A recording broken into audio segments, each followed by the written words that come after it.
Because you're shit scared you'll scratch his record. Unfortunately with footy, injuries got the better of Bazz. As a matter of fact, when he was about 16 he done his knee.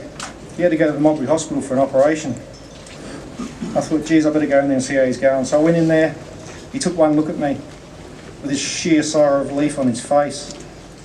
I said, Bazz, how you going, mate? How you feeling? He said, Lewis. I said, yeah, mate. He said, get me out of this bed, get me in that wheelchair and get me downstairs now.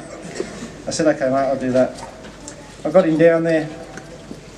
I got him down to the smoke area. He had a smoke. He said, Lewis, I need a nice coffee.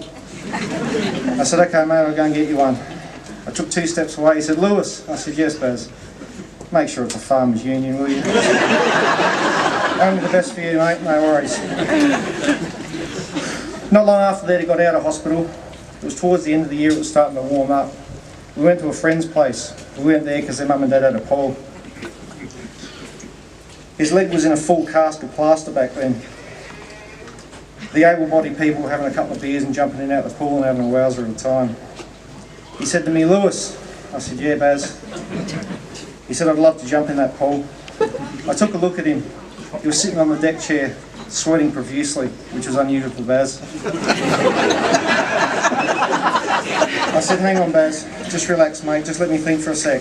I said, I've got an idea. If I get a garbage bag, put it on your leg and duct tape it up really tight, it might waterproof it and we might be able to put you in the little spa area there. He said, good idea, Lewis, go and get me a garbage bag. So I put it on. I'd done it that tight, I thought he might have cut the circulation off and his leg dropped off, but he didn't care about it.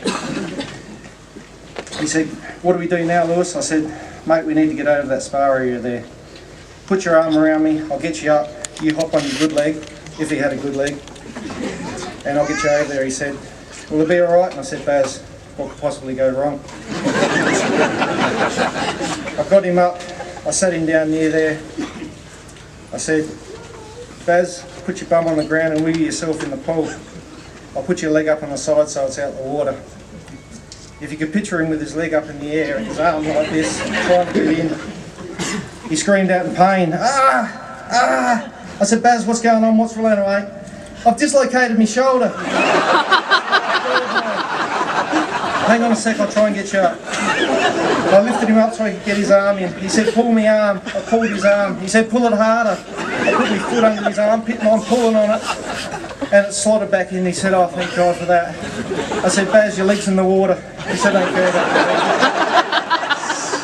I pulled his leg out, I ripped the bag off, it was full of water, the cast was soaked. He said, well, Lewis, that was a bloody hopeless cause. That was a trouble like I should have done to start with. I said, you're probably right, Bazz.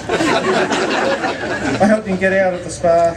He went over to the pool and I said, now Bazz, just take it easy, I don't need another injury. With that, before I finished, he jumped in. He had a smoke in one hand, a beer in the other, and a cask on his leg. But that was just Bazz. He didn't care about himself. He only cared about those around him. So today we'll lift our chins, we'll have a smile, and we'll celebrate the life of our mate Bazz.